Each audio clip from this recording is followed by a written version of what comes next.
네, 반갑습니다. 많은 분들께서 누구라도 들을 수 있을 만한 이 소재인 빈센트 반 고에 대한 이야기를 준비했습니다. 한 1시간 30분 안팎으로 준비를 했는데요. 제 소개를 간단히 하고 오늘 강의를 소개할 텐데요. 사실은 제 소개를 하는 이유는 크게 두 가지가 있습니다. 첫 번째는 오늘 들으실 내용은 인문학 관련된 내용입니다. 토순트라든가 미술사학자 분이 빈센트 반 고에 대한 이야기와는 완전히 다른 이야기를 제가 들려드릴 것 같은데요. 그렇기 때문에 강의를 하는 사람이 어떤 사람인지 여러분들께서 좀 이해를 하신 상태에서 강의를 따라오시는 게 좋습니다. 저는 고등학교까지는 대구에서 자랐습니다. 그리고 이제 서울로 대학을 가서 서울에서 좀 대학을 졸업하고 잠깐 직장 생활을 하고 이제 파리로 갔습니다. 파리로 가게 된 결정적 계기는 제가 쓴 그 반고 인생 수업이라는 책에 좀 써놨는데요. 여러분 혹시 그 몇 년 전 드라마이긴 한데 응답하라 시리즈 기억하시나요? 그게 몇 년도였는지 기억하시나요? 889497이었죠. 그러면 왜 889497을 드라마 타이틀로 붙였을까요? 88 서울올림픽,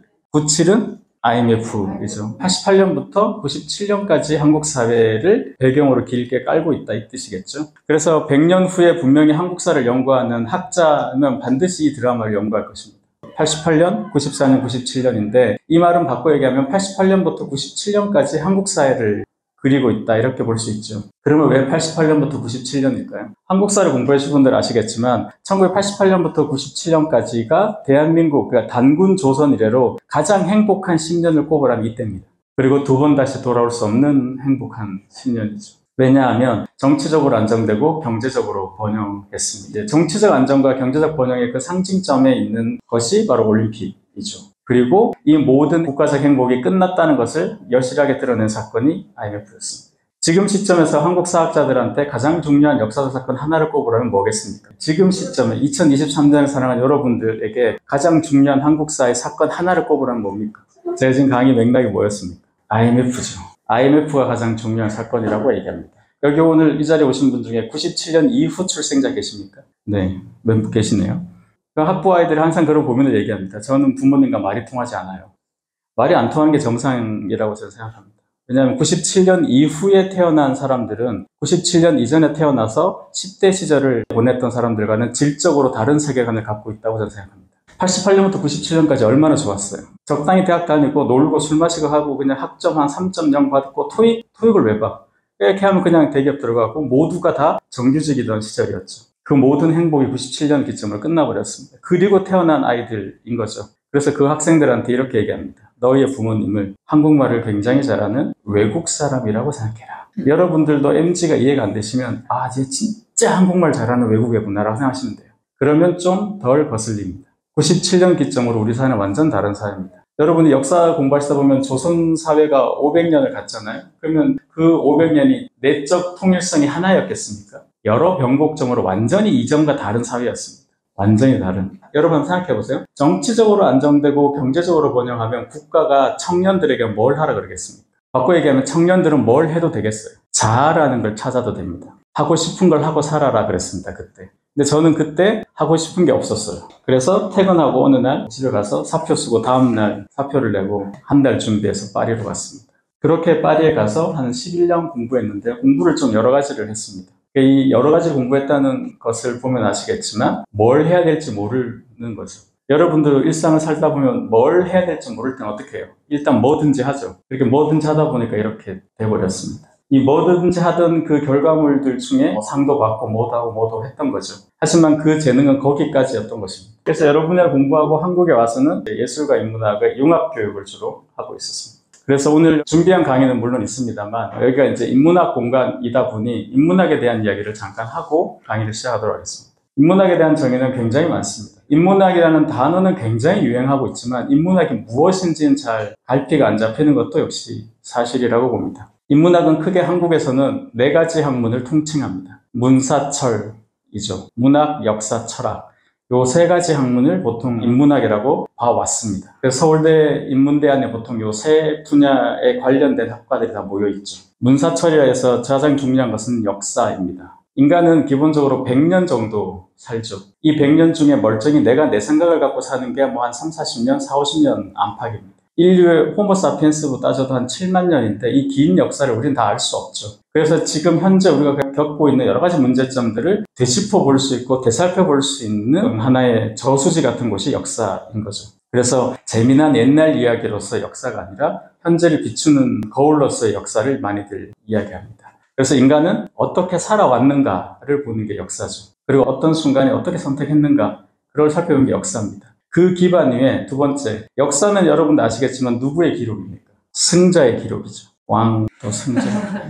역사는 승자의 기록입니다. 그러면 생각해 보세요. 우리 시대가 왕정은 아니나 왕정이라고 생각하면 나중에 우리 시대를 살아가는 것을 기록한 것은 뭐 정치적으로 성공한 사람이나 경제적으로 성공한 사람, 그런 몇몇의 사람들만 후대에 살펴보겠죠. 하지만 우리의 삶은 바스라져 없는 거죠. 그러면 이렇게 역사는 승자의 기록이라면 이 버려진 패자들은 다 누가 쓸어 담았겠어요?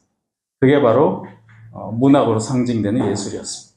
문학은 바로 그런 것이죠. 그래서 프랑스 혁명사를 공부하는 만큼 중요한 것은 레미제라블을 읽는 것이다, 이런 얘기를 하는 것이죠. 그래서 역사는 승자의 기록이고 문학은 패자의 기록이다, 이렇게 이해하시면 될 것 같습니다. 그리고 이제 철학이 나옵니다. 철학에 대한 오류와 오해가 너무 많지만 제가 갖고 있는 생각은 지금 우리 사회가 우리가 살아가는 이 시점에서 가장 절박한 문제에 대한 답을 찾는 것이 전 철학이라고 생각합니다. 철학은 그런 것이에요. 인간은 나는 누구인가, 이런 것들이잖아요. 중세 시대의 가장 절실한 문제는 신의 문제였죠. 그래서 신에 대한 담론이 많습니다. 17, 18세기 때는 정치 제도나 종교의 문제, 철학의 문제 이런 게 있었죠. 그래서 철학이 다뤘습니다. 지금 이 시점에서 가장 절박한 삶의 문제를 다루지 않는 철학자는 철학이 아닌 거죠. 그것은 그냥 과거의 이야기에 그칠 뿐입니다. 그래서 현재 시점에서 여러분들의 가장 절박한 문제를 이야기하는 사람, 그런 사람이 철학자이죠. 예를 들면 한병철 교수 같은 분들 있죠. 피로사회를 쓴 그런 분들이 철학자이신데 놀랍게도 한병철 같은 사람은 독일에서는 제대로 된 철학자 대접을 받지 못하죠. 그게 프리드리히 니체와 비슷합니다. 니체도 철학의 계보에서는 없어도 그만인 사람인 거예요. 우리로 따지면 약간 문화평론가 같은 느낌입니다. 하지만 우리가 지금 시점을 생각했을 때 당면한 어떤 문제에 대한 그 현대인들을 이야기를 해주는 그런 사람이 철학의 문제가 아닌가. 그리고 이제 예술이 네 번째로 들어갑니다. 이 모든 것을 이제 어떻게 표현해내는가, 이런 부분인데요. 기본 관점에서 하나를 말씀드리면 제가 갖고 있는 인문학의 정리는 딱 이겁니다. 인문학이란 것은 인간을 바꾸는 학문입니다. 인간을 바꾸는 학문입니다. 자, 인간을 바꾼다 그러면 두 가지 층위가 있겠죠. 첫 번째는 생각이고 두 번째는 행동입니다. 동양의 오랜 가르침은 뭡니까? 논어에 나오잖아요. 논어에 뭐라고 되어 있습니까? 알고도 행하지 않으면 모르니만 못하다. 이걸 아마 어릴 적에 한문 시간에 배웠을 겁니다. 그래서 우리한테는 기본적인 마인드가 뭐예요? 아는 것은 행동을 하기 위한 하나의 어떤 잠재적 요소일 뿐인 거죠. 그래서 저는 공자가 그 시대에 잘 못 나갔다고 생각해요. 인간에 대한 기대치가 너무 높아요. 인간은 생각을 바꾸는 것도 너무 힘듭니다. 여러분, 지난 한 달 동안 살면서 처음 드셔보신 음식이나 음료 있으세요? 그래요. 지난 1년 동안 살면서 처음 먹어본 음식이나 처음 접한 음료, 카페에 가시면 음료가 한 3, 40가지씩 있잖아요? 좀 맨날 먹던 거 먹죠? 새로운 거 도전해 보신 분 계세요? 없습니다. 축하드립니다. 또 저런 분들이 너무 많으면 사회는 불안해져요. 맨날 새로운 걸 하니까. 이런 걸 전문용어로 always starter라고 하는데 계속 토익 학원에 등록하는 사람들 있죠. 등록 환불 하는 사람들. 인간은 그러면 생각을 바꾸는 것도 너무나 어렵습니다. 여기서 하나의 퀴즈를 내볼까 하는데요. 아주 간단한 퀴즈입니다. 지금은 여러분 천동설, 지동설 중에 뭘 믿으십니까? 천동설이라는 게 있습니다. 천동설은 뭐냐면 태양이 지구를 돈다고 가르쳤죠. 지동설은 코페르니쿠스 이후로 지구가 태양을 돈다. 이게 지동설이에요. 지금 여러분 뭘 믿으십니까? 이걸 믿고 안 믿고 문제는 아니죠. 자, 퀴즈입니다. 그렇다면 인류 역사에서 언제 지동설이 다수설이 되었을까요? 일단 여러분 생각하시는 그것이 무엇이든지 그건 아니에요. 지금 머릿속에 떠오른 그 모든 건 아닙니다. 일단 한 번 더 생각해 보세요. 언제일까요? 그래요. 제가 되게 좋아하는 이런 침묵. 나만 알고 아무도 모르잖아요. 언제 인류 역사에서 지동설이 다수설이 되었을까요? 언제 인류에서 지동설이 다수설이 되었을까요? 힌트, 아무것도 안 해놓고 힌트래요. 뭘 좀 한 다음에 힌트를. 인간의 생각은 잘 바뀌지 않는다 그랬죠. 우주선 쏘아 올리고, 근데 우주선 쐈어요. 1970년대 아폴로가 갔죠. 달 착륙했어요. 그 뉴스를 보고, 그래, 지동설이다. 이렇게 믿었어요? 그죠? 언제일까요? 이게 좀, 천동설을 믿던 사람들이 다 죽은 다음에 생각이 안 바뀐다고요. 그 사람들이 다 죽어야 끝나는 거예요, 이 문제. 어이없는 것 같죠? 인류 역사를 공부하다 보면 말도 안 되는 일들이 번번하게 일어나는 이유가 바로 여기에 있습니다. 자기 생각을 못 바꿔요. 하지만 인문학의 효용은 바로 그 효용이라고 말해서 좀 민망하지만 인문학의 쓰임이 있다면, 만약에 있다면 바로 그런 게 아닌가. 여행 인문학이든 음식 인문학이든 여러 인문학이라는 단어가 붙을 수 있지 않을까라고 저는 생각합니다. 그래서 문사철이라는 좁은 제한을 두지 마시고 좀 넓게 본다면 우리 일상과 인문학은 그렇게 멀리 떨어져 있지 않다, 이렇게 이해하실 수 있습니다. 바로 그런 관점이 인문학에서 참 중요한데, 그런 관점에서 제가 쓴 책들이 이렇게 많아요. 보통 이렇게 펼쳐놓으면 스마트폰을 꺼내서 사진도 찍고 책도 쓰고, 출판사에 물어봐서 오늘 내일 울산에서 판매 지수가 어떻게 되는지 꼭 확인하도록 하겠습니다. 농담이에요. 여러분이 어차피 안 살 거니까.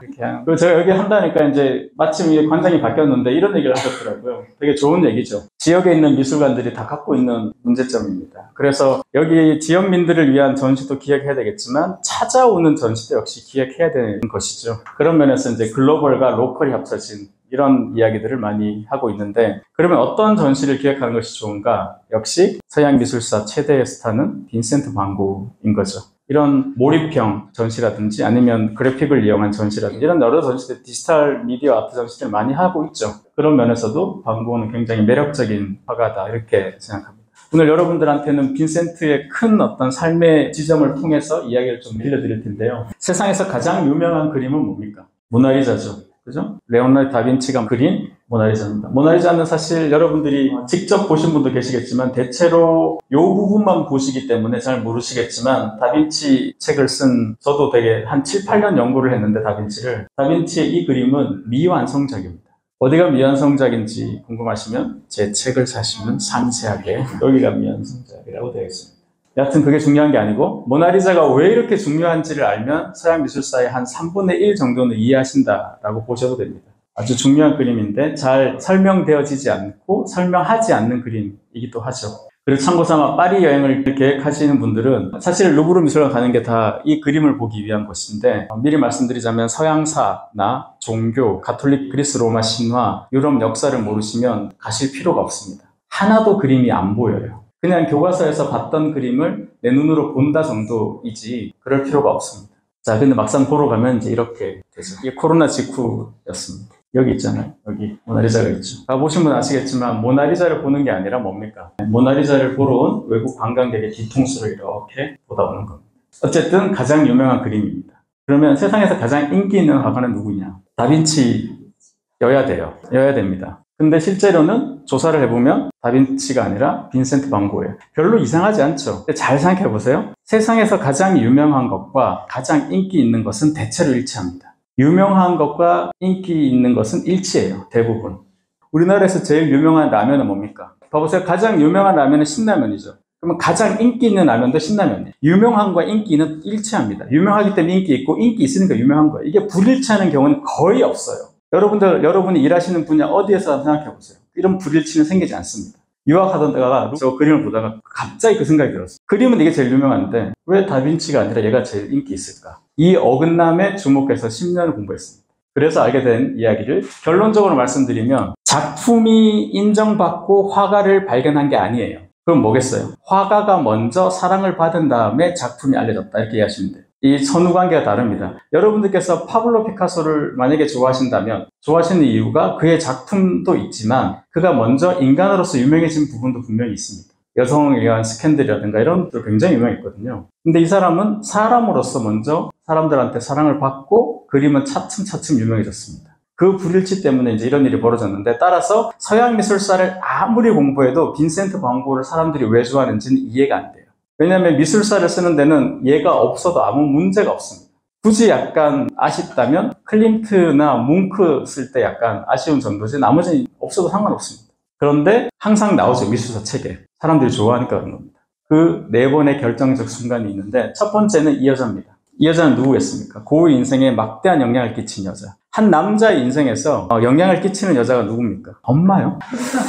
그래요. 엄마일 수 있습니다. 엄마일 수 있어요. 엄마라고 하죠. 자, 두 번째로 영향을 끼치는 사람 누굽니까? 첫사랑입니다. 유제니 르바이라는 여자가 첫사랑이고, 근데 여러분들이 이제 오해하시는 것 중에 하나는 빈센트 하면 굉장히 평생 불행했던 사람으로만 기억하시는데, 빈센트는 1853년에 태어나서 90년에 죽었으니까 한 36, 36년을 살았어요. 그러면 이 인생의 딱 절반을 딱 자르면 얘 만나기 전에는 행복의 시기였습니다. 얘 만나고부터 이제 서서히 내리막길로 갑니다. 인생이 정말 딱 나뉘어져요. 그 지점에 여자가 있는데 고우 집안의 남자는 직업이 크게 두 가지입니다. 성직자 아니면 갤러리스트예요. 그래서 아버지는 성직자, 목사였죠. 개신교 목사였고 자기 숙부는 갤러리스트였습니다.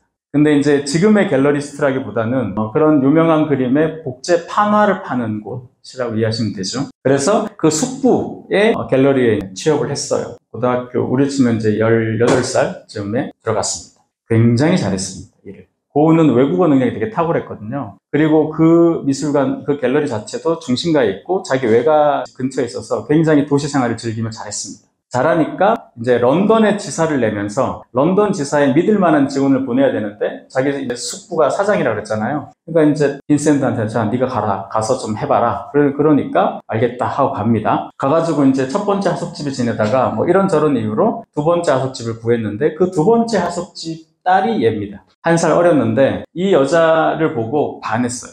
이 여자를 보고 반했습니다. 그래서 이 여자한테 이제 사랑을 고백하게 되는데 빈센트는 책을 굉장히 많이 읽었습니다. 심지어는 사랑에 관한 것도 이제 책으로 배운, 요즘 얘기하면 책으로 배운 연애입니다. 말 그대로. 줄 뮤슐레라는 사람이 쓴 사랑이라는 책이 있어요. 우리나라에도 번역되어 있습니다. 아주 유명한 역사학자가 쓴 사랑이라는 책이 있는데 여기는 기본적으로 여성을 굉장히 이렇게 열등하게 묘사되어 있습니다.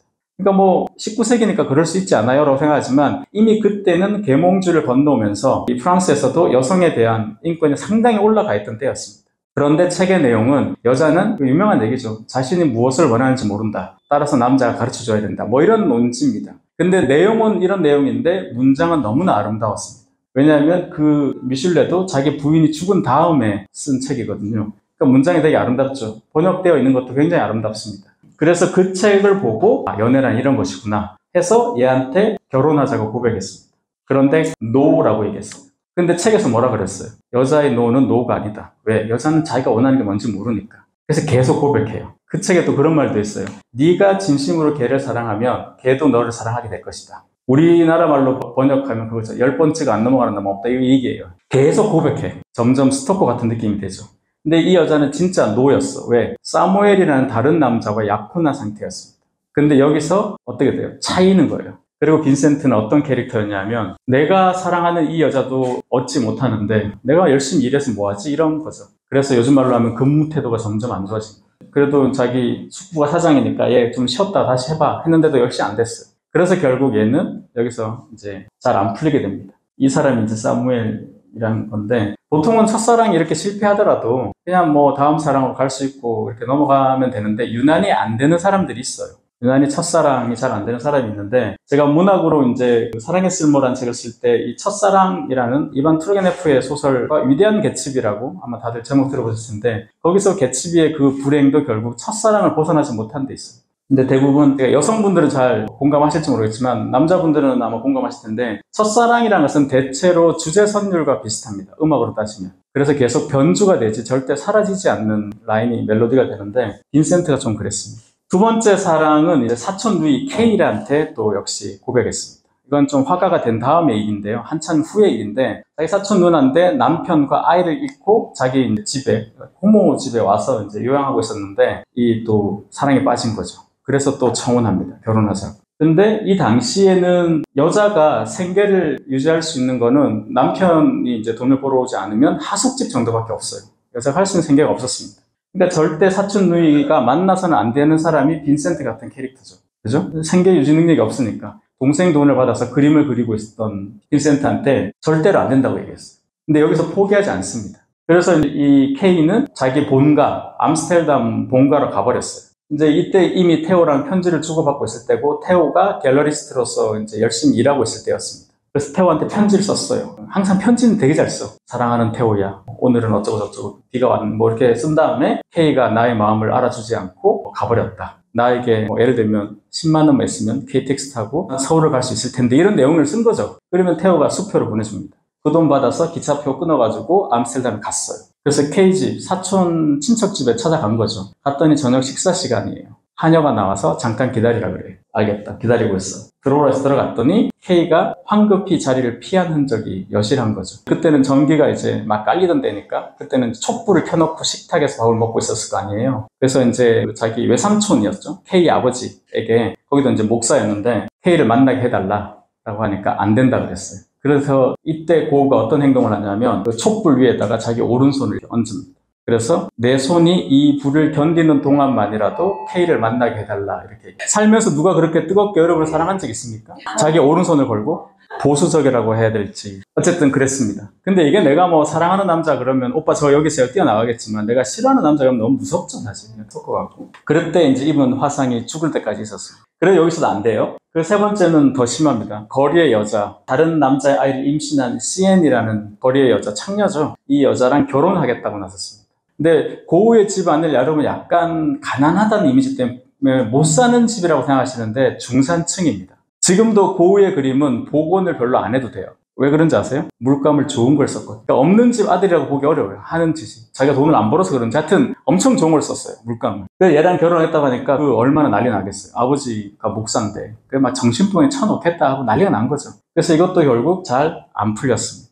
그래서 그때 그렸던, 여러분이 아시는 고우가 그림을 그린 게 한 10년 좀 안 되는데, 한 8년 정도 되는데, 여러분이 아시는 고우 그림은 죽기 한 3년? 2년 그때 그림인데, 그 이전, 고우의 그림 딱 하나로 나눌 수 있는데, 파리에 오기 전, 오고 난 후로 나뉩니다. 오기 전 명작 중에 한 3, 4점이 명작이 있는데 그 중에 하나가 이겁니다. 굉장히 잘 그렸죠. 제목을 영어로 Sorrow라고 단 것은, 런던에 있으면서 고우가 영어도 굉장히 잘하고, 이 사파, 쉽게 말하면 이제 신문, 잡지가 시대이기 때문에 사파와 기사를 같이 쓰는 게 당시 유행이었습니다. 이제 이렇게 해서 이런 어떤 이야기를 했다라고 볼 수 있고, 보시면 나중에도 이제 사귀었던 사람들이 보면 여자분들이 대체로 어떻습니까? 환영받기 어려운 상황이나 처지의 여자분들이 있죠. 그래서 나중에 본인이 편지에 직접 썼지만 이렇게 얘기합니다. 내가 끌리는 여자는 이런 여자들한테 끌린다. 그래서 이제 말로 보면 대부분 그 해당하는 여자분들한테 이제 고백을 하고 결혼하고자 했던 게 있죠. 자, 그러면 왜 이럴까라는 겁니다.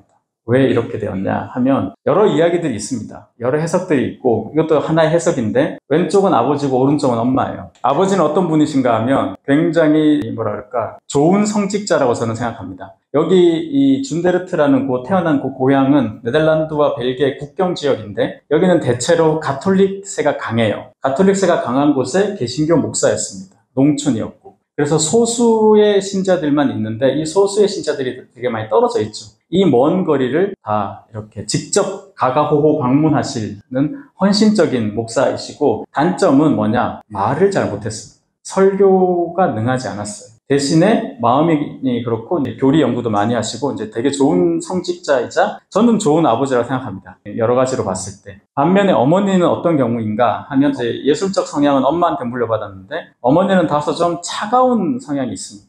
그리고 고우보다는 셋째였죠. 태우를 더 좋아했습니다. 좀 그런 차이가 있는데, 왜 그런가 하면 여기에 이제 좀 신화적 얘기가 붙습니다. 미리 말씀드리자면 정신분석학을 믿으시는 분은 이 얘기가 되게 임팩트가 있고, 믿지 않으신 분들한테는 잡설에 불과한데 학계에서도 의견은 나뉘어져 있습니다. 하지만 소개해드리자면, 빈센트 반 고흐는 1853년 3월 30일에 태어났습니다. 그런데 딱 1년 전에 태어나자마자 죽은, 즉 사산된 형이 하나 있었습니다.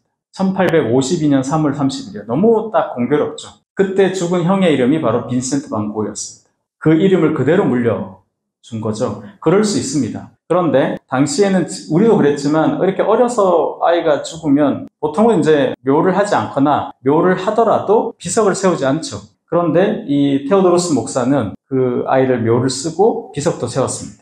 그래서 4살 즈음에 빈센트가 이제 사제관과 교회를 왔다 갔다 하다가 자기 이름이 적힌 묘를, 비석을 보겠죠. 그래서 이제 물어본 거예요. 저 사람은 누구냐? 했더니 이제 그 얘기를 들려준 겁니다. 네가 태어나기 전에 1년 전에 태어나다가 죽은 너의 형이 있다.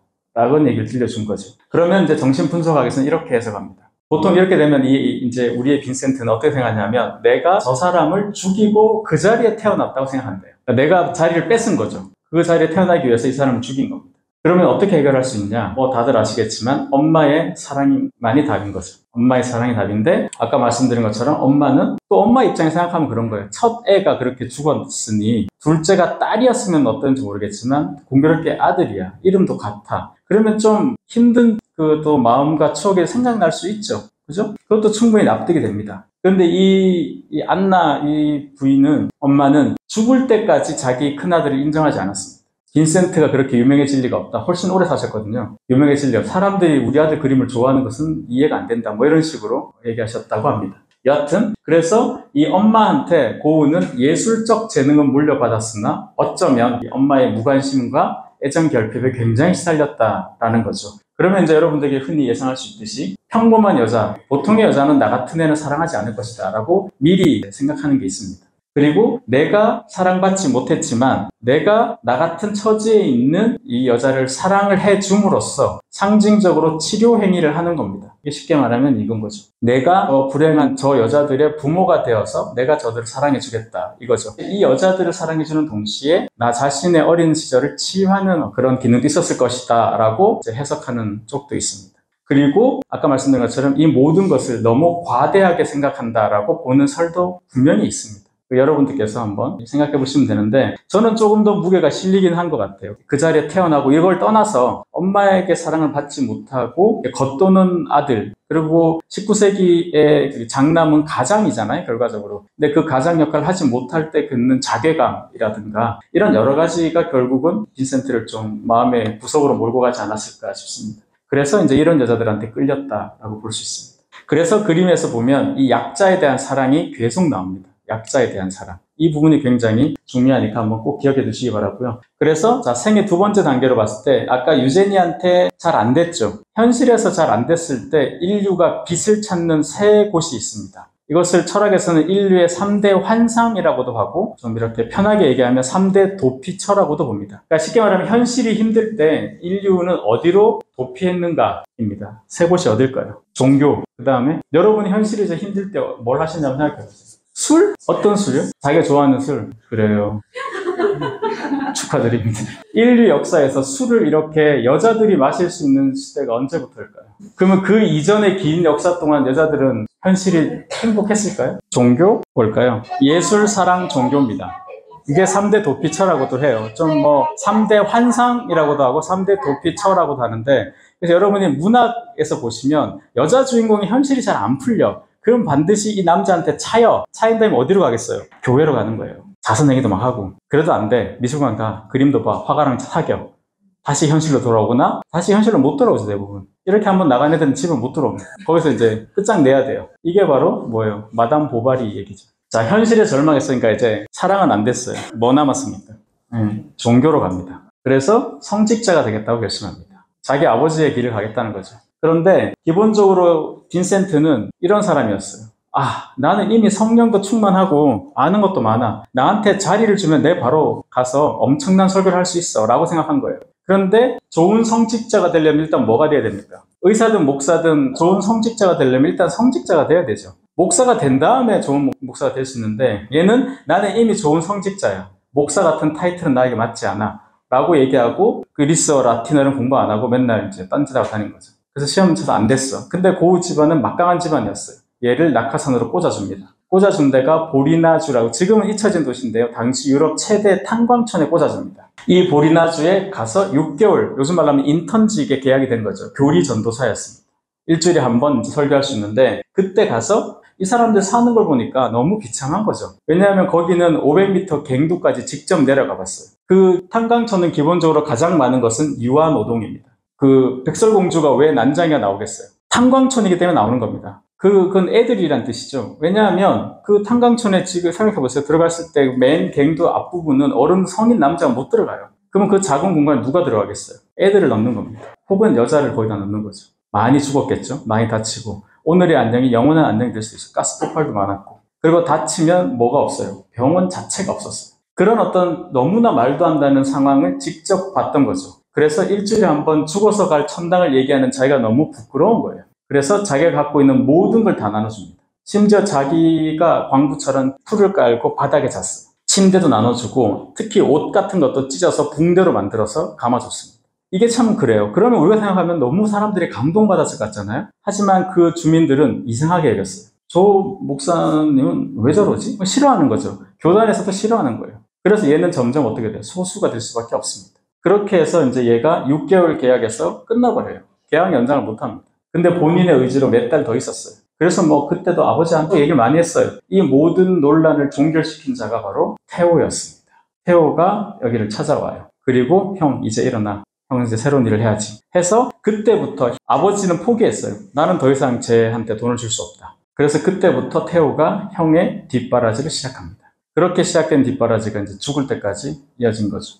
그게 바로 이때였습니다. 결과는 당연히 실패였죠. 그리고 나서 이렇게 얘기했습니다. 렘브란트는 네덜란드의 대표적인 화가입니다. 복음에는 렘브란트의 무엇인가가, 렘브란트에는 복음서에 무엇인가가 있다고 1880년에 테오한테 썼습니다.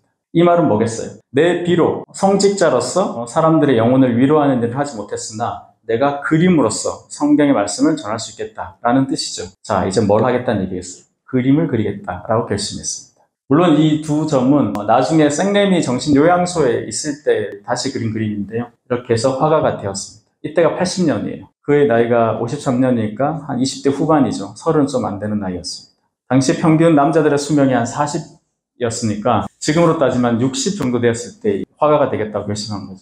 지금은 화가가 된다고 생각할 수 있지만 지금으로 비하면 이거저거 아무거나 하다가 잘 안 됐는데 60대 가지고 그래 난 발레리노가 되겠어 이런 느낌이에요. 너무 황당한 거죠 당시 사람들은. 그래도 그걸 믿고 응원해준 사람이 테오였습니다. 그래서 그렸던 그림들입니다. 고우가 우리에게 남긴 편지가 지금까지 발견된 게 1000통 정도 됩니다. 조금 안 되는데 1000통에서 20-30통 되는데 대체로 이 편지 중에 한 70% 이상은 테오에게 보낸 편지입니다. 근데 아쉽게도 테오가 빈센트한테 보낸 편지는 남아있지 않습니다. 어딘가 유실됐겠죠? 그래서 이 돈을 자기에게 보내는 동생에게 편지를 쓸 때 많은 경우 이런 스케치를 덧붙여서 이야기를 했습니다. 이 편지를 전체를 다 읽어보면 정말 참 대단하다 이런 생각이 드는데 제가 여기서 여러분께 보여드린 것은 그림과 함께 있는 내용인데요. 어떤 편지에는 쉽게 말하면 네가 나한테 지난달에 돈을 만약에 한 250만 원 보냈어? 그러면 그 250만을 어디에 썼는지를 다 써서 보냅니다. 그런 편지도 굉장히 많아요. 그리고 자기의 어떤 소회를 밝힌다거나 이런 것도 많고 이제 이런 작업에 대한 다행히도 이런 편지들이 있기 때문에 연구자들로서는 뭔가를 연구할 때 되게 좋은 게 있고 그리고 미리 말씀드리자면 빈센트 van 고흐가 어떤 특정 시기에 그림을 그렸는데 되게 행복한 그림을 그려서 보내준 적이 있어요. 그런데 그러면 학자들이 이 사람 이때는 되게 마음이 평온했나 보다라고 예단하는 경우가 많습니다. 반드시 그 시절에 쓰여진 편지를 봐야 돼요. 동생을 안심시키기 위해서 상황이 굉장히 안 좋지만 행복하게 그려서 보내준 적도 굉장히 많습니다. 따라서 편지와 그림은 같이 꼭 이제 봐야 되는 화가가 빈센트인데 이걸 하지 않다 보니까 여러 오해들이 많이 낳게 되었다 이렇게 볼 수도 있습니다. 자, 이런 그림들을 이제 그렸었는데요. 그림 한번 잠깐 보실까요? 이게 갈탄이라는 건데요. 북부 지역에 살다 보니까 겨울이 춥죠. 근데 석탄은 쉽게 말하면 순도가 높아요. 근데 이거는 이제 해서 팔아야 되고 갈탄은 함유량이 좀 떨어지죠. 하지만 갈탄이라도 태우면 좀 집이 훈훈하다는 거죠. 그래서 갈탄을 줍고 있는 이런 그림들을 그렸습니다. 아마 처음 보는 그림도 많으실 텐데요. 자, 이런 그림은 어떻습니까? 당시의 기준으로 이런 그림들은 자, 이 그림 보세요. 이 그림을 누가 사겠어요? 이 그림은 이 여자가 사야 돼요. 누가 사겠어요? 여러분 사시겠어요? 500만 원. 액자 포함해서 500, 200, 100, 10. 고흐가 아니라고 생각하시면 안 사죠? 안 팔린다는 거예요. 이 그림에 나오는 이 사람은 이 그림을 살 돈이 없고 그림을 살 돈이 있는 사람은 이따위 그림은 안 사요. 여러분도 생각해보세요. 이 유명한 감자를 먹는 사람들이에요. 이거 여러분 사시겠어요? 이거가 500이고 비너스의 탄생이 500이야. 여러분 뭐 사실 거예요? 누가 그린 건지도 모르면서 비너스의 탄생. 무수한 화가가 그린 비너스의 탄생이 있지만 이걸 사겠냐 그걸 사겠냐 하면 당연히 그걸 산다는 사람이 많겠죠. 지금도 그래요. 200년이 지난 150년이 지난 지금도 비너스의 탄생을 산다는데 이때는 누가 이걸 사겠어요? 이 그림도 마찬가지 이 가족이 사야 돼요. 이 가족이 이 그림 살 돈이 어디 있어요? 그러면 돈을 들여서 그림을 그리는데 이 그림은 팔려서 돈으로 돌아오지 않고 빵으로 바꿔지지 않아. 너무나 무능한 일들을 하고 있었던 거죠. 근데 고흐는 그러면 왜 그림을 그렸냐? 이게 굉장히 중요합니다. 여러분들이 나중에 서양미술사를 공부하시거나 그림이 좋아지시면 이 화가에게 그림이란 무엇인가를 답할 수 있어야 돼요. 화가들마다 그림의 정의가 다 다릅니다. 이중섭에게 그림이란, 박수근에게 그림이란, 청경자의 그림은 다 달라요. 빈센트 반 고흐한테 그림이라는 것은 아까 보셨잖아요. 그림으로 가난한 사람들의 영혼을 위로하겠다. 이게 그가 그림을 그린 행동 동기입니다. 이게 가장 중요한 거예요. 그래서 안 팔리는 줄 알면서도 그린 거예요. 이 그림 여러분 사시겠어요, 진짜? 이건 색깔이 있어요. 고흐 작품 세계에서 정말 중요한 작품 중에 하나예요. 근데 여러분 사시겠어요? 이거 집에 붙여놓으면 안 그래도 우울한데. 아니, 그렇잖아, 사실. 이 할아버지도 안 샀어요, 이 그림을. 그림으로 가난한 사람들의 영혼을 위로하겠다라고 생각했습니다. 이게 그가 그림을 그린 목적입니다. 이 행동 동기. 이게 정말 중요한 거죠. 어느 작품이든 소설이든 영화든 내러티브가 있는 작품을 보실 때는 주인공의 행동 동기를 반드시 여러분이 파악하셔야 그 작품이 이해됩니다.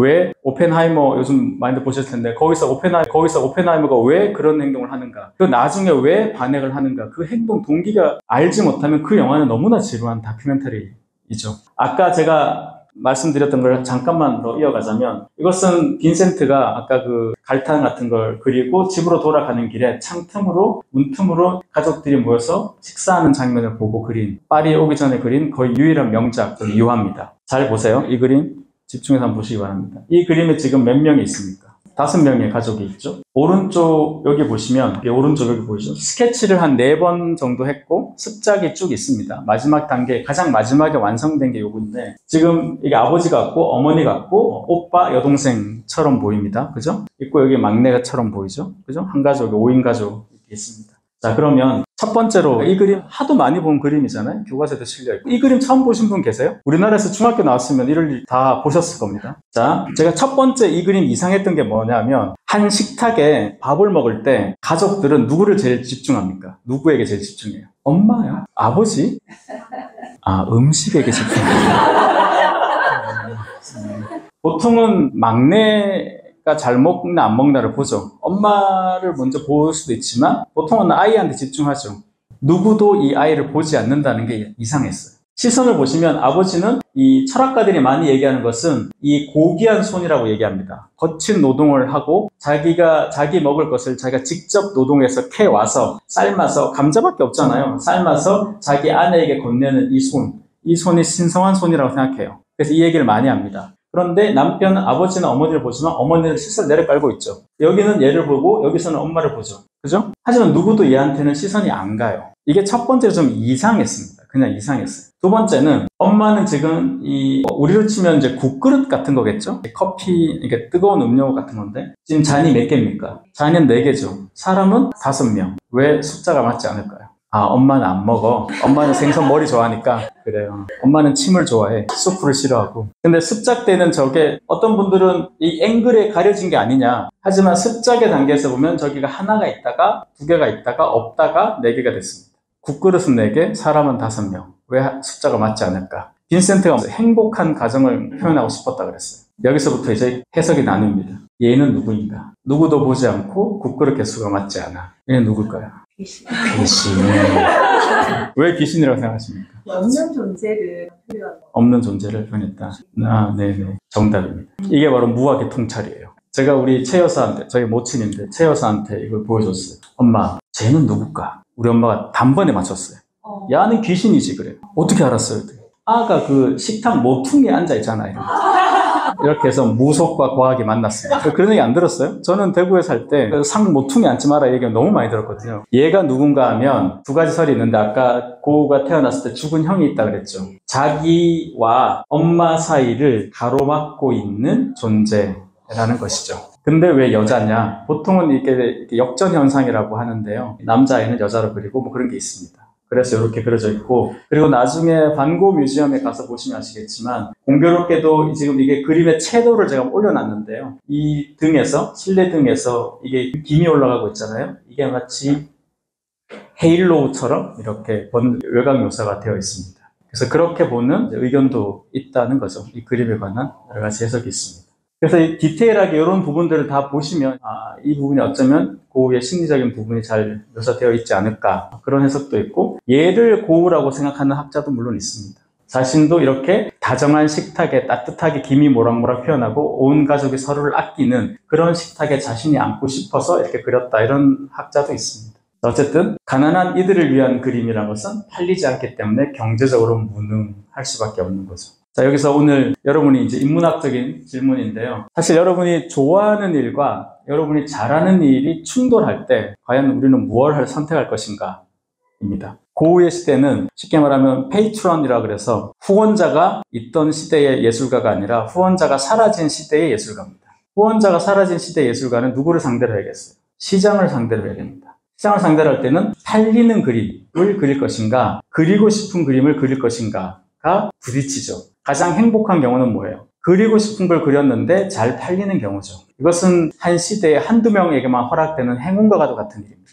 근데 고흐가 그림을 그린 이유는 뭐예요? 가난한 사람의 영혼을 위로하겠다. 가난한 사람을 위해서 그리고 가난한 사람을 향해서 그렸기 때문에 그림 자체가 쉽고 투박해야 돼요. 그래서 그렇게 그린 겁니다. 그 질문을 좀 바꾸면 이겁니다. 좋아하는 일과 잘하는 일이 충돌할 때 무엇을 선택할 것인가? 이 질문으로 요약이 돼요. 자, 여러분 한번 생각해 보세요. 여러분은 좋아하는 일과 잘하는 일이 충돌할 때 뭘 하시겠습니까?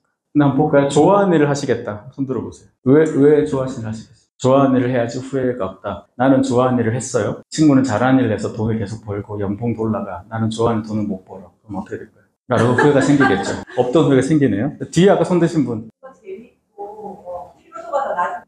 돈을 못 벌면 없다 그러면 아예 마음을 비우셨구나. 축하드립니다. 잘하는 일을 하시겠다. 나머지는 뭐예요? 아니 한번 고민해 보시라니까요. 여기 계신 분들 중에 딱히 좋아하는 일이나 정말 잘하는 일 없지 않아요? 아니 저도 그래요. 사실 보통의 인간들은 이게 없습니다. 여기서 말하는 좋아하는 일은 제가 아까 이분한테 좀 장난스럽게 물었지만 이거 안 하면 죽겠다 싶을 만큼 좋아하는 일이에요. 그냥 이거 좀 좋은 것 같은데 이거 말고 정말 이걸 해야 돼. 계속 잠도 안 와. 여러분 간절히 사고 싶은 게 있으면 잠이 안 오잖아요. 꿈에 나타나잖아요. 그럼 그거 사야 돼요. 그런 것처럼 그 정도로 좋아하는 일이어야 돼요. 잘하는 일도 나 커피 좀 내리는 것 같은데 이런 거 말고 정말 누가 봐도 너무 잘한다고 얘기하는 만큼 잘하는 거죠. 근데 우리 같은 보통의 사람들은 잘 없죠, 사실. 그래서 적당히 이렇게 흘러가는 거지만 한번 상상을 해보시라는 겁니다. 그래야 이 뒤에 이야기가 좀 공감이 돼서 그래요. 다시 한번 물어보겠습니다. 나는 정말 좋아하는 일은 있고 잘하는 일도 있어. 불행하게도 근데 두 개가 일치하지 않아. 자, 이랬을 때 어떤 걸 선택할 것이냐예요. 자, 제가 시간을 좀 드릴 테니까 한번 생각해 보세요. 자, 생각해 보셨죠? 나는 좋아하는 일을 하겠다, 그래도. 네, 여기. 왜 좋아하는 일을 선택하시겠습니까? 시대가 불확실하니까 그냥 내가 좋아하는 일을 하겠다. 시대가 불확실하니까 내가 잘하는 일을 하겠다. 그래도 크게 이상하진 않네요. 보통은 불확실한 시대니까 내가 잘하는 걸 하겠다라고 얘기할 줄 알았는데 어쨌든 시대가 그러니까 내가 그냥 좋아하는 일을 하고 살겠다. 자, 그러면 잘하는 일을 하시겠다. 훨씬 더 많네요. 저 맨 끝에 까만 옷 입으신 분. 가장 많은 사람들이 하고 싶은 게 저거죠. 잘하는 일을 하고 남는 시간에 좋아하는 일을 하겠다. 그런 인생은 없습니다. 거의 없다고 봐도 무방해요. 실제로는 그렇게 잘 못 살죠. 잘하는 일을 하고 살다 보면 나만큼 잘하는 인간들이 생기게 되고 그 잘함을 계속 유지하기 위해서 계속 그 일을 할 수밖에 없죠. 대부분은. 근데 말로서는 되게 가장 많은 분들이 고개를 끄덕이게 하는 답이 저 답이죠. 다른 이유 있네? 아까 흰 옷 입으신 되게 인류애적인 답을 하시니까 갑자기 제가 부끄러워지네요. 나를 필요로 하는 일이니까 그 일을 하겠다.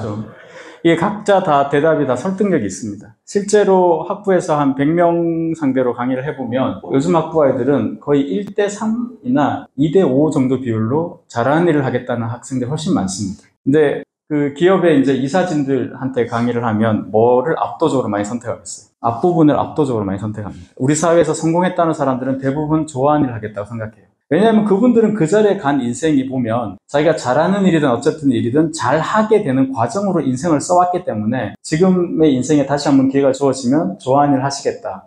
근데 문제는 뭐예요? 딱히 좋아하는 일이 없다는 게 문제인 거죠. 이것도 그냥 어느 날 갑자기 떨어지지 않죠. 내가 여러 가지를 해보고 나를 알고 이러다 보면 찾아지는 건데. 그래서 이 질문이 저는 이제 역사를 공부하고 역사에 있는 인간들을 이제 공부하는 사람이어서 이것에서 어느 쪽을 선택하는지에 따라서 인간이 좀 바뀝니다. 그런데 역사에 이름 남는 사람들은 압도적으로 어느 경우가 많겠습니까? 좋아하는 일 하는 사람이 많아요. 왜 그럴까요? 이거 되게 오랫동안 생각해봤어요. 그래서 제가 예전에 반고 인생 수업에는 이 얘기를 못 썼어요. 30대 때는 제가 그 생각까지는 못했습니다. 10년 동안 여러 번 이 생각을 하다 보니까 마침내 찾은 답 중에 하나가 있어요. 뭐냐면 생각해보세요, 여러분. 여러분은 정말 잘하는 일을 하셔가지고 굉장히 높은 위치에까지 올랐어요. 자, 그랬는데 누군가가 여러분을 이제 유혹하는 거죠. 돈으로 유혹하든 자리로 유혹하든. 야, 너 이만큼 잘하니까 이번에 나랑 정치하자. 뭐 예를 들어서.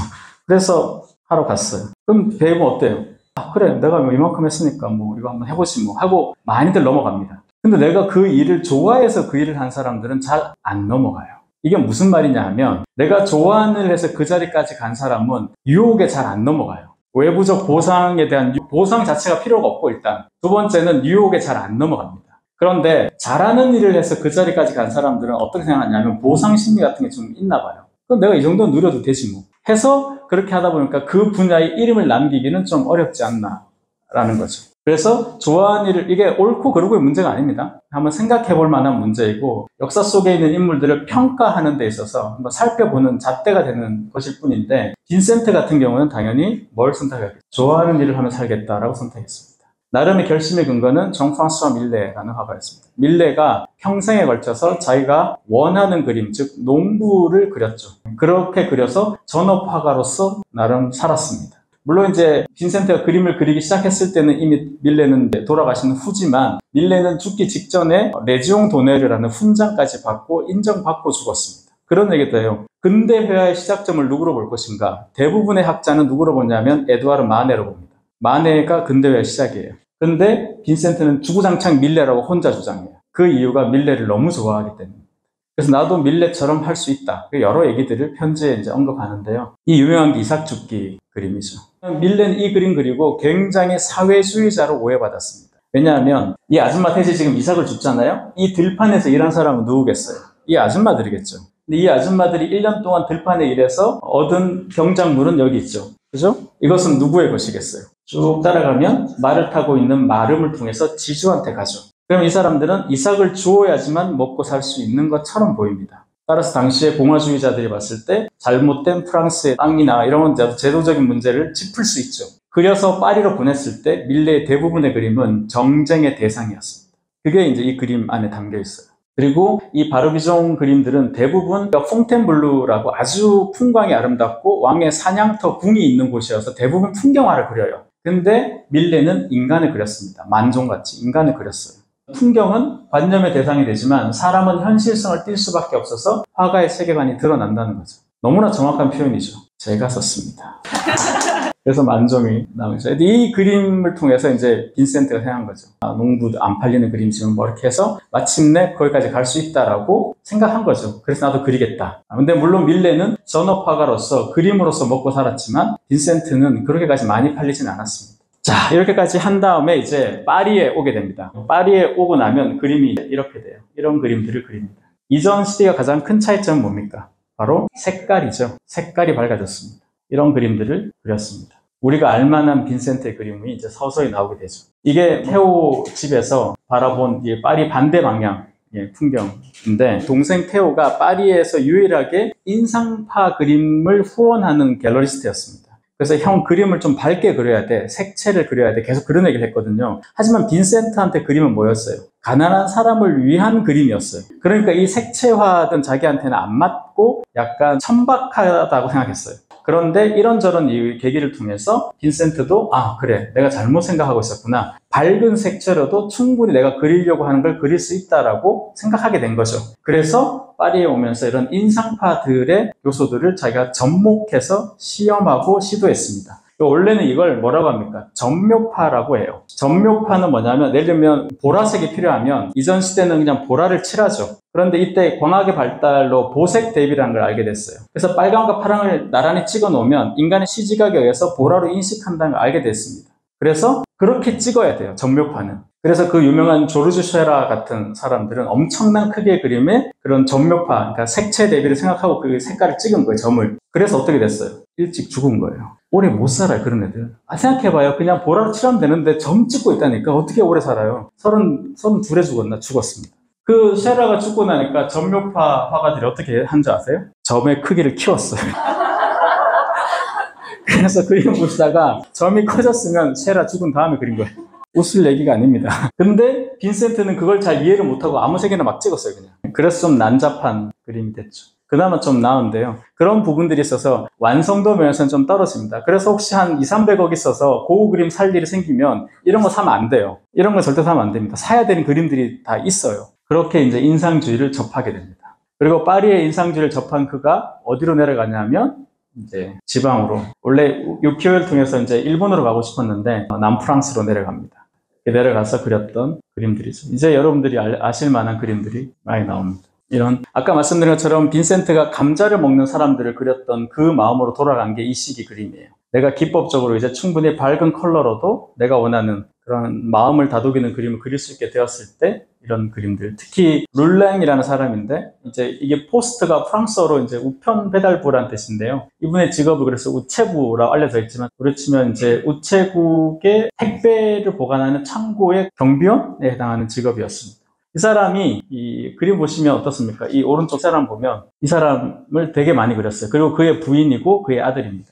러빙 빈센트라는 영화 보신 분 아시겠지만 바로 얘가 그 화자이죠. 그 아들. 이렇게 이 가족을 많이 그린 이유는 빈센트는 남프랑스에 프랑스어를 쓰는 유일한 네덜란드 사람이었습니다. 아무리 잘해도 어색한 억양이 있겠죠. 그래서 이 빈센트를 되게 사람들이 이상하게 쳐다봤어요. 외국인 화가라는 자체를 이상하게 쳐다봤습니다. 지금은 이제 아클르나 아비뇽이 유명하지만 그 당시에는 거의 모르는 시골이었습니다. 그런데 두 번째는 빈센트는 어떤 캐릭터인가 하면 말이 굉장히 많아요. 근데 이 말의 내용이 대부분 어떤 거냐면 자기가 읽은 책이나 뭐 그런 그림에 관한 얘기나 철학이나 이런 얘기만 해요. 그러면 저 시골에 있는 노동자들한테는 하나도 알아들을 수 없는 얘기를 혼자 계속 하는 거예요. 그러면 어떻게 되겠어요? 친구가 없는 거예요. 그런데 이 조셉 룰랭이라는 사람은 그의 친구가 되어줬습니다. 어디서 만났냐면 술집에서 만났어요. 술집에서 만났는데 이 사람은 그 얘기 다 들어줍니다. 정확히 얘기하면 제가 볼 때는 너는 떠들어라 나는 마신다 이거였을 것 같아요. 그 얘기 어떻게 다 들어? 못 들어요. 그냥 대충 이렇게 하고 나서 한마디씩 해주고 그렇구나. 이 사람이 공화주의자였습니다. 지금 우리 시대 말로 하면 진보주의자, 진보보였고 빈센트도 당연히 진보적인 성향이 강했습니다. 그런데 공화주의자니까 모든 백성들을 평등하게 대해야 된다는 것을 생활에서 실천했던 사람인 거죠. 그래서 이 사람이 다 다독여줬습니다. 요거 왼쪽은 잘 보시면 여러분도 왜 친한 친구 만나서 술 막 먹다가 기분 좋으면 셀카 찍고 그런 거 하죠. 그런 거의 19세기 버전입니다. 술 막 마시다가 잠깐만 있어봐 너 그릴게 해서 약간 발그스름해. 항상 발그스름해요. 항상 술자리에서 그래요. 디테일도 떨어지고. 요거는 그런데 안 그렇죠. 요건 병원에 있을 때 그렸어요. 벽지에 이렇게. 그 빈센트 그림에서 노랑과 파랑이 같이 나온다. 그건 뭐냐면 행복의 상징이라고 생각하시면 돼요. 빈센트는 자기가 좋아하는 사람한테 노란색을 칠합니다. 노란색을 칠했다는 것은 이 사람을 되게 좋아했다는 거죠. 이 사람을 보면 너무나 사실은 여기 보면 이 사람이 아니라 되게 예쁜 여자가 있어야 될 것 같은 배경이잖아요. 그에게 더없이 아름다운 사람이라고. 그러니까 아리스토텔레스처럼 그렸습니다. 그래서 턱선도 그렇게 그리고. 그리고 그의 부인입니다. 이 진우 부인 같은 경우는 이게 제목이 자장가인데, 이게 왜 자장가인가 하면 여기 보이시나요? 여기? 요 끈. 이게 뭐겠어요? 애기 엄마들, 요즘은 바운서라고 하죠. 요즘 중력으로 그냥 알아서 이렇게 움직이는데 옛날에는 끈으로 당겼어야 돼요, 이렇게. 그리고 이 그림이 중요한 이유는 이 그림 양쪽 옆에 그 유명한 해바라기 12송이를 두 점을 나란히 배치하고자 했어요. 그렇게 하면 세폭화가 됩니다. 세폭화는 세 점이에요. 병풍 세 쪽. 세폭화는 종교화의 양식이에요.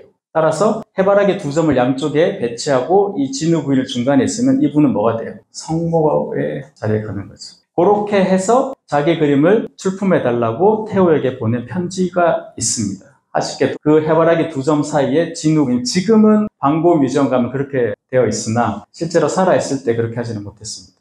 그래서 그렇게 이 가족들, 즉 감자를 먹는 사람들을 인상파 버전으로 그려낸 것, 500명의 노동자를 그리겠다 이렇게 생각했거든요. 이 그림도 마찬가지예요, 여러분. 이 그림도 이 아줌마가 사야 돼요.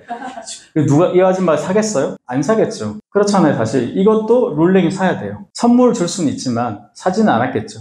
그런 차이가 있습니다. 당연히 당시에 잘 안 팔렸겠죠. 그리고 이제 별이 빛나는 밤에 정말 못 그린 그림이죠. 원근법 뭐 하나 안 맞아요. 아무것도 안 맞는데 이런 거 이거는 이제 정신착란의 증세라고 하는데 전혀 그런 게 아닙니다. 완전한 오해이죠. 정신적으로 불안정한 사람이 이렇게 어떻게 그려요? 이렇게 못 그립니다. 그리고 이제 생애 마지막 순간에 그렸던 그림 풍경화가 이제 이런 풍경화인데 빈센트 반 고흐 그림 중에 제가 개인적으로 이 그림 잠깐 얘기 드리자면 이 그림 보시면 너무나 아름다운 그림이죠. 그죠? 이게 큰 곰자리, 별자리 그대로 재현한 것이고 여러 조명들이 있는데 여기만 보시면 그래요. 근데 밑에 한번 봐보세요. 원근법이 안 맞고 인간의 묘사도 이상하죠. 그림 자체를 굉장히 못 그리는 사람이에요. 그림 자체를. 그러니까 묘사가 떨어진다고요. 묘사라는 것은 화가의 기본은 보이는 것을 그대로 일단 보이는 대로 화폭에 옮길 수 있는 능력이 필요해요. 그 능력은 거의 없다고 봐도 돼요. 그런데 이 사람이 어떤 사람인지 몰라도 이 그림 자체는 너무나 아름답게 느껴지죠. 자, 이게 어떤 거냐면 이런 사람이 얘밖에 없어요. 이게 어떤 경우에 비슷하냐면 못생긴 놈한테 빠지면 약도 없다라는 말하고 똑같아요. 이게 영어로는 ugly attractive입니다. 대체가 안 되는 거예요. 레어 아이템처럼 되는 겁니다. 빈센트가 바로 그 자리를 점유하고 있습니다. 따라서 만약에 빈센트 반 고흐가 없었으면 유명해질 화가가 앙리 루소 같은 화가예요. 거기도 못 그린 그림으로 감동을 줄 뻔했죠. 근데 얘 때문에 거기까지 못 간 거예요. 왜냐하면 그 분야는 한 명밖에 허락이 안 돼요, 원래. 그래서 이제 거의 마지막인데요. 자, 여기까지만 보시면 이런 삶의 궤적으로 그림을 그리고 살았던 화가예요. 그리고 1890년 7월 27일에 죽습니다. 그런데 그리고 나서 여러분은 이 사실을 대부분 긍정하실 거예요. 빈센트 반 고흐는 단 한 점만 팔린 무명의 자살한 미치광이 화가다. 이렇게 이 사람의 바이오그래피를 압축하면 이겁니다. 하지만 결론적으로 말씀드리면 하나만 맞아요. 화가만 맞고 나머지는 다 틀렸습니다. 단 한 점만 팔린 거짓말입니다. 10대점 팔렸어요. 언론이 만들어낸 거죠. 두 번째, 무명이냐? 빈센트 반 고흐를 프랑스 사람한테 물어보면 그 당시에는 몰랐겠죠. 하지만 그 관계자들, 업계에서는 유명했습니다. 따라서 무명이라 하기 어려운 거죠. 세 번째, 자살이냐? 99%로 타살했습니다. 그것은 너무나 많은 증거가 있죠. 누구도 믿고 싶어 하지 않을 뿐입니다. 왜냐하면 특별한 사람한테는 특별한 죽음이 필요하다는 게 기본적으로 대중의 인식이에요. 그래서 이 사람은 이렇게 된 거예요. 이 부분은 뭐냐면 여러 가지 설이 있지만 요즘 의학으로 봤을 때는 만성적 영양실조로 인한 소간질이라고 합니다. 아버지가 돌아가시고 나서 화가가 된 다음에는 제대로 된 식사를 한 달에 한두 번밖에 안 했어요. 그래서 그의 치아 상태는 30대 초반에 이미 60대와 비슷하다라고 얘기합니다. 건강 상태가 너무 안 좋았던 거죠. 그래서 항상 뭐 독주를 마시고 잠도 엉망으로 자고 막 하지 말라는 모든 걸 다 했던 애입니다. 그렇지만 생내미 정신병을 가지 않았냐? 거긴 정신요양소이고 본인이 자원해서 들어갔습니다. 내가 들어가야 모두가 편안해진다. 그 전에 그러면 이 아흐르에서 정신병을 가지 않았냐? 그것은 주민들의 탄원을 해서 쟤 때문에 너무 불안하다고 하니까 시장이 경찰을 이용해서 거기 정신병에 넣은 겁니다. 그러면 뭐가 남아요, 이제? 얘가 미쳤다는 증거. 귓불을 자르지 않았냐, 이거죠. 자, 귀 자른 얘기. 이게 되게 재밌는데, 귀 자른 얘기가 왜 이렇게 재밌냐면, 아무도 정답을 알 수 없어서 재밌어요. 하지만 여러 자료들에 의해서 근접한 얘기를 해드리자면, 귀를 자른 게 아닙니다. 귓불을 잘랐는데, 요만큼 잘랐다는 설과 한 절반 정도 잘랐다는 설이 있어요, 크게. 근데 이걸 왜 잘랐냐면, 고갱이 말도 안 되는 얘기입니다. 고갱 같은 애들은 빈센트 인생에 아무 흔적도 없는 애예요. 근데 모든 스캔들에는 뭐가 필요해요? 조연이 필요합니다. 그래서 그 조연이 있는 건데 그렇지 않습니다. 고갱이 한 게 아니고 여러 가지 증거가 있는데 크리스마스 이브는 항상 빈센트한테 힘든 날이에요. 크리스마스 이브. 우리로 치면은 추석이라고 생각하시면 돼요. 명절. 명절에 화목한 식탁을 가져본 적이 없고 모든 갈등은 항상 크리스마스 때 튀어나왔어요. 얘는. 그래서 크리스마스 이브에 테오가 그날 아침에 엽서를 하나 보내줬습니다. 그 엽서의 내용은 뭐냐면 테오가 그렇게 따라다니던 요한나라는 여자랑 마침내 결혼하기로 했다는 소식을 알리는 편지였어요. 축하할 내용이죠. 근데 빈센트는 어떻게 했어요? 그러면 내 돈은 어떡하지? 경제적 불안, 그리고 내가 동생에게 짐이 된다는 생각, 이런 여러 극도의 불안이 있었습니다. 이 극도의 불안 때문에 이제 귀를 잘랐다는 거죠. 그 자르고 나서 이걸 어떻게 했냐면 이걸 6년간 추적한 아일랜드의 여성사학자가 있는데 몇 년에 걸친 추적 끝에 알아낸 바에 따르면 아까 그 카페 밤의 테라스 기억하시죠? 그 테라스 위층에 살았거든요. 근데 그 테라스에 일하던 여자 직원이 있었는데 그 여자 직원이 어릴 적에 개한테 물린 상처가 여기 있었습니다. 이 상처를 치유할 수 있는 유일한 길은 그러니까 자기 살을 떼어서 이제 성형외과적으로 하는 거겠죠. 그래서 빈센트가 자기가 자른 다음에 이 살을 여자에 갖다 줬다. 라는 게 밝혀진 것이죠. 이 말도 안 너무 잔혹하는 거잖아요. 근데 촛불에 손을 얹었다는 것이나 탄광촌에서 헌신적으로 간호를 했던 사람이거나 자기 엄마 병간호를 그렇게 헌신을 했던 빈센트의 성향으로 미뤄봐서 자른 이유는 그녀를 주기 위해서 자른 건 아닐 거예요. 자기의 불안을 해소하기 위해서였을 가능성이 크다고 봅니다. 이 자해였죠. 자해였기 때문에 잘랐지만 자르고 난 다음에는 아마도 그렇게 하지 않았을까. 그래서 바로 봉합을 하지 않은 거예요. 충분히 봉합할 수 있었는데 하지 않은 이유도 거기에 있다라는 거죠. 그래서 그 귓불에 대해서는 여러 논란이 있는데 제가 보기에는 최소는 요 밑이고 최대는 귀 한 절반 정도였을 것이다. 따라서 언뜻 보면 그의 잘려진 귀가 크게 티가 나지 않았을 가능성이 더 크다라고 추측할 수 있겠죠. 그래서 이런 이미지들이 사후에 하나씩 붙기 시작해요. 점점 늘어납니다. 그렇게 해서 뭐가 만들어지냐면 이게 만들어져요. 반고 신드롬. 가난과 예술로는 뭐냐면 예술가는 가난할수록 그의 영혼은 숭고하다는 게 만들어져요. 그 이전에 만들어진 적 없는 이미지입니다. 서양 미술사에서 죽고 나서 유명해진 유일한 경우입니다. 얘 이후도 없어요. 얘 이전은 당연히 없죠. 근데 우리가 여러분들 여기 계신 분들 갖고 있는 관점이 있죠. 예술가는 좀 가난해야 작품이 좀 잘 된다. 뭐 이런 얘기도 있죠. 그런 낭만주의적 시선이 바로 여기서 만들어집니다. 따라서 요 생각이 상대적으로 많은 사람들한테 알려지기 시작하면서 빈센트 반 고흐에 대한 어떤 마음이 생기겠어요? 미안함이 생기는 거예요.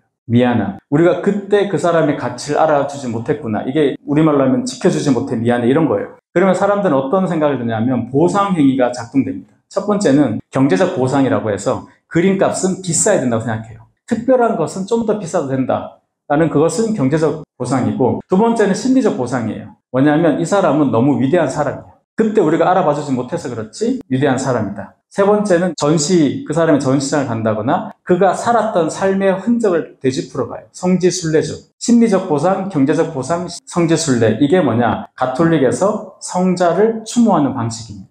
이것이 그대로 20세기 초반부터 빈센트 반 고흐라는 사람한테 사회학적으로 투사가 돼요. 따라서 빈센트 반 고흐는 가난한 예술혼으로서 유명해진 다음에 작품이 재발견된 사람입니다. 따라서 빈센트는 살아있을 때 가장 유명한 것은 해바라기였어요. 정물화와 풍경화였습니다. 하지만 이 이미지가 만들어지고 나면 어떤 그림이 잘 팔릴까요? 자화상이겠죠. 도대체 어떻게 생긴 사람인지 보자. 이게 대중의 욕망입니다. 따라서 자화상이 20세기 초반에 10배, 100배, 1000배 오르기 시작해요. 1차 대전 직후로는 가격이 천문학적으로 뜁니다. 자화상이고, 자화상 가격이. 따라서 빈센트 반 고흐의 인생을 제가 처음에 던졌던 질문으로 요약하면 뭐예요? 하고 싶은 일을 했지만 사회에서 무시당한 그 모든 사람들의 이름을 대변하는, 그래서 자본주의의 하나의 인간형을 대표하는 사람입니다. 이 사람이. 하고 싶은 걸 하고 살았지만 불행하게 삶을 마감한 사람의 대명사가 이 사람인 거죠. 따라서 빈센트 반 고흐가 세계적으로 유행할 때가 있어요. 2000년대 초반에 유행했고 다시 올 10월부터 오르세 미술관에서 반 고흐 전시를 크게 엽니다. 경제적으로 궁핍해질 때 빈센트 반 고흐 전시는 잘 돼요. 사람들 마음에 그게 있는 거죠. 한 번쯤 또 하고 싶은 일을 하고 살까? 어차피 부자는 안 될 것 같은데 그때 그래도 밥벌이도 못하지 않을까? 이런 생각을 할 때 우리는 상징적으로 이 빈센트 반 고흐를 만나게 된다는 거죠. 그래서 나이 드신 분들일수록 빈센트에 대한 애정이 강해진 이유가 바로 거기 있습니다. 20대들이 좋아하는 것은 감각적 차원에서 좋아하는 것이고, 나이 드신 분들은 삶을 투사해서 이 사람 삶에 공감들어서 이제 그림이 더 좋아하게 되는 거죠. 따라서 그가 그린 그림은 그렇게 중요하지 않고 유명하지 않으나 그는 바로 이렇게 인간적인 부분을 통해서 유명해졌다는 거죠. 그래서 빈센트 반 고흐를 이해하시려면 미술사를 아무리 연구해도 소용이 없는 게 바로 이 사회학적으로 이해하셔야 된다는 겁니다. 그런 부분이 결부된 게 빈센트고, 우리나라에서는 이중섭이 그런 것이죠. 여러분, 이중섭 되게 가난한 화가를 알고 있잖아요. 중섭은 여러분이 알고 있는 우리나라 화가 중에 제일 부잣집 아들입니다. 개성 일대가 그 사람 땅이었어요. 근데 돈이 없어가지고 한국전쟁 때 돈이 없어가지고 담배, 은박지에 그림 그렸다. 그 피난 때니까 그런데 그때는 대부분 돈이 이제 부동산이잖아요. 땅이니까 땅을 들고 올 수 없잖아요. 잠깐 내려왔는데 그 당연히 가난했죠. 근데 중섭은 보성학교 출신인데 개성은 근처에 고려문화권이잖아요. 그래서 이제 벽화와 항아리 이런 게 많잖아요. 그 외에 복숭아도 많이 그리고 소년 많이 그리고 이게 다 그 고려 청자의 모티브잖아요. 그 모티브를 그린 건데 중섭의 생각은 이거였습니다. 서양의 것으로 동양의 한국의 마인드를 표현하고 싶은데 기본적으로 캔버스는 뭐가 없냐면 요철이 없어요. 근데 내가 본 벽화나 항아리에서는 요철이 있죠. 이 요철을 어떻게 구현할 수 있을까? 그래서 중섭이 발견한 것이 그 은박지 같은 거였어요. 지금 여러분 생각하시면 은박지 다이소 가면 100m에 1000원이잖아요. 그때는 종이보다 50에서 100배 비쌌어요. 그걸 잘 모르면 이중섭은 가난했고 그런 어떤 자극적 요소로 소개되는데 절대 그렇지 않습니다. 이게 비슷해요. 고흐랑 오해받고 있는 부분. 마지막으로는 이 얘기인데 테오를 그린 적이 없다. 누가 테오일까? 테오를 그린 초상화가 없다는 면에서 2000년대 이전에 쓰여진 많은 책들은 고흐가 테오에 대해서 이중의 마음을 갖고 있었다는 등 많은 설들이 있어요. 하지만 그것은 그냥 잘못 밝혀진 사실인데 둘 중에 누가 테오이냐? 대부분 이전까지는 둘 다 고흐로 알려져 있었습니다.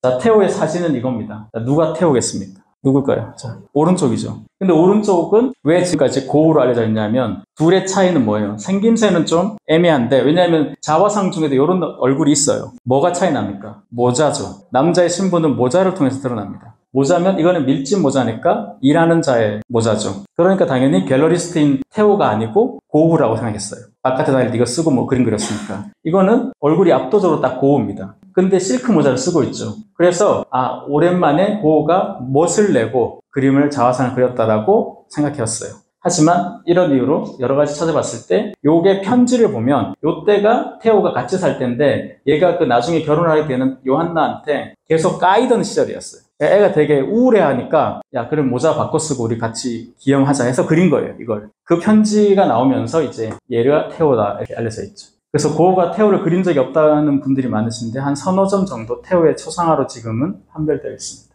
그리고 마지막으로 이분은 사실 따로 한 강의를 해야 될 만큼 중요한 분인데요. 태호가 6개월 후에 죽습니다. 그리고 이분이 다 이걸 물려받았어요. 당시에 모든 사람이 요한나한테 시 아주버님과 남편이 결국 이 그림 때문에 죽었잖아요. 버리라 그랬어요. 그런데 그녀는 그림을 잘 몰랐지만 절대 버릴 수 없다고 해서 이 그림을 다 모았습니다. 최대한 모아서 자신의 조국인 네덜란드로 건너갔어요. 그때 안 건너가고 파리에 남았으면 지금의 네덜란드 암스테르담의 반고 뮤지엄은 없는 거죠. 프랑스 애들이 절대 줄 리가 없어요. 그렇게 가서 그 짐을 싸들고 뭘 했냐 하면 공부를 하고, 아까 말씀드린 것처럼 이분이 할 수 있는 유일한 직업은 하숙집이었어요. 하숙을 하면서 자기 시아버지 그림을 찾으러 다녔어요. 근데 고은은 한 3분의 1만 사인을 했거든요, 그림에. 사인이 안 된 그림들은 가짜도 많고 뭐 많았겠죠. 그렇게 해서 그 그림을 모으고, 더 유명한 것은, 중요한 일은 이 여자만 할 수 있는 일이 딱 하나가 있습니다. 바로 순서 없이 쌓여 있는 그림을 정리하는 것만큼 그보다 더 어려운 일이 뭐예요? 편지를 정리하는 일이었습니다. 그 편지는 날짜가 없어요. 그걸 다 시간 순으로 정리한 게 이 여자입니다. 맨날 그 얘기를 들었거든요. 그래서 테오가 이 요한나한테 처음 쓴 연애 편지가 있어요. 네덜란드 가서 암스테르담에서 만나서 까였어요. 차이고 와서 얼마 있다가 편지를 보내요. 그래도 언젠가 우리가 잘 될 수 있지 않냐, 그날을 위해서 내가 당신에게 편지를 보내겠다 하고 쓴 첫 번째 편지에 제일 먼저 나에게는 형이 한 명 있다, 그게 첫 문장이에요. 그리고 그 형은 나에게 있어서 절대로 빼놓을 수 없는 중요한 존재이고, 내가 이 형에 대해서 당신에게 얘기하지 않으면 나는 나 자신의 절반을 속이는 기분이 든다 라고 하면서 형 얘기를 합니다. 근데 그 편지가 되게 울컥해요, 사실은. 근데 그래서 이 요한나는 정말 어떻게 보면 이 동생을 만나면서 형의 얘기를 계속 들을 수밖에 없는 거죠. 그리고 형의 건강세나 작업 상태에 따라서 태우의 일상이 완전히 왔다 갔다 했겠죠. 그래서 그 많은 일들을 다 기억하고 있으니까 그 편지를 순서대로 정리할 수 있었고, 정리된 편지를 영어로 번역해서 편지집을 낸 게 1915년입니다. 그렇게 해서 반고 연구의 가장 중요한 많은 것들이 그 편지를 기반으로 이루어지는 거죠. 만약에 그녀가 없었더라면 지금의 우리가 아는 고은 없었겠죠. 그리고 그녀가 이걸 죽고 나서 이 아들이 하나 있어요. 그 아몬드 나무가지를 그렸던 태호의 아들 있는데, 비렐름 반 고은인데, 걔는 어떻게 했어요? 그림 때문에 온 집안이 박살났잖아요. 자기는 그림 절대 안 한다 그랬어요. 미국으로 가서 공학 쪽으로 일을 했습니다. 하지만 어머니가 돌아가시고 나서 그 일을 다 물려받았습니다. 그리고 70년대 드디어 네덜란드 정부와 합의를 거쳐서 반고 파운데이션에서 열었던 것이 바로 반고 뮤지엄. 따라서 빈센트 반 고흐가 되게 불행한 사람이다라고 얘기할 수도 있죠. 어떻게 보면 살아서 영광을 못 누렸으니까. 하지만 그의 테오와 요한나와 그 조카, 이 사람들의 삶을 본다면 과연 테오가 빈센트가 불행했냐, 이건 좀 다른 문제이지 않을까라는 거죠. 당시 평균 수명보다 조금 못 미치는 삶이지만 돌이켜보면 어떤 면에서 굉장히 행복한 화가라고 볼 수도 있다라고 생각합니다.